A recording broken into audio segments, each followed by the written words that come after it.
Çin'in Doğu Türkistan'da işlediği soykırım suçlarını sahte propaganda yoluyla uluslararası toplumdan gizlemeye çalışan din düşmanı Pekin yönetimi sözde İslam dininin sosyalist topluma uyarlanması politikasına bir kez daha kararlılık vurgusu yaptı. Doğu Türkistan'daki Çin Komünist Parti sözde Xinjiang Sekreteri Ma Xingrui, Doğu Türkistan'da İslam dinini Çinileştirmeye yönelik şeytani planın ruhunu pekiştirmek hedefine ulaşmak için propaganda aracı olmaktan başka vasfı bulunmayan sözde Çin İslam Dini Cemiyeti Başkanı Yang Faming ve diğer yetkili isimlerle bir toplantı gerçekleştirdi.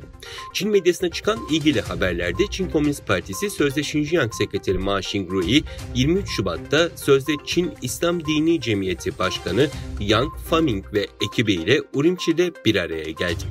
Görüşmede Doğu Türkistan'da İslam'ın Çinileşmesinin nasıl teşvik edileceği ve Doğu Türkistan'da İslam'ın sosyalist toplumla nasıl daha uyumlu hale getirileceği tartışıldı. Uluslararası Doğu Türkistan STK'lar Birliği'nden bir heyet, Doğu Türkistan davasının İslam dünyasında önemli bir cephesi konumuna gelen Malezya'da uzun vadeli strateji üzerine kalıcı çalışmalar yapmak hedefiyle yola çıktı. 25 Şubat'ta Kuala Lumpur'a ulaşan Uluslararası Doğu Türkistan STK'lar Birliği Başkanı Sayın Hidayetullah Oğuzhan, Genel Sekreter Sayın Abdülreşit Emin Hacı, Avrupa Dışişleri İlişkiler Sorumlusu Sayın Nicat Turgun ve Doğu Türkistan İnsan Hakları İzleme Cemiyeti Başkanı Nur Muhammed Türkistani'den oluşan bir heyet, ülkedeki önemli İslami teşkilatların başkanlarıyla program ve organizasyon gündemiyle toplantılar gerçekleştirdi. Heyet 27 Şubat'ta Başbakanlık tarafından düzenlenen Uluslararası İslamofobi Forumu'na katılarak Malezya Başbakanı Sayın Enver İbrahim ve Dışişleri Bakanı Zamri Abdülkadir ile bir araya geldi. ABD Savunma Bakanlığı Sözcüsü Tuğgeneral Patrick Ryder, Çin'i Rusya'ya silah desteği vermemesi konusunda uyardıklarını ancak Pekin'i bundan caydırma konusunda Pentagon'un bir rolü olmadığını söyledi. Ryder, Çin'in olası silah transferlerine karşı askeri bir adım atıp atmayacaklarını söylemedi. Filipinler Devlet Başkanı Ferdinand Marcos Jr. itiraflı Güney Çin Denizi'nde ABD ve Çin rekabetinin gerilimi tırmandırmasının ardından orduya bölgenin güvenliğine odaklanması çağrısında bulundu.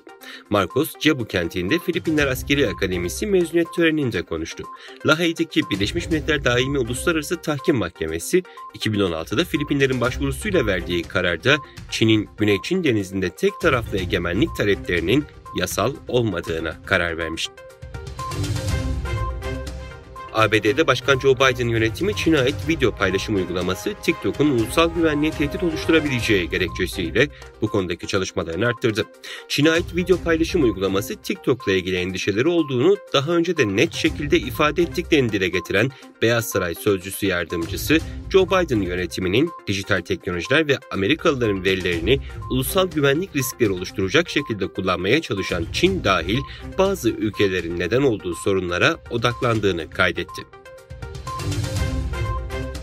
Yunan Devlet Ajansı AMLA'nın haberine göre Larisa kentinin kuzeyindeki Tempe bölgesinde yolcu treniyle yük treni çarpıştı. Yolcu treninin bazı vagonlarının raydan çıktığı kazada 29 kişi hayatını kaybetti, 85 kişi yaralandı. Atina'dan Selanik'e gitmekte olan trende yaklaşık 350 yolcu bulunuyordu.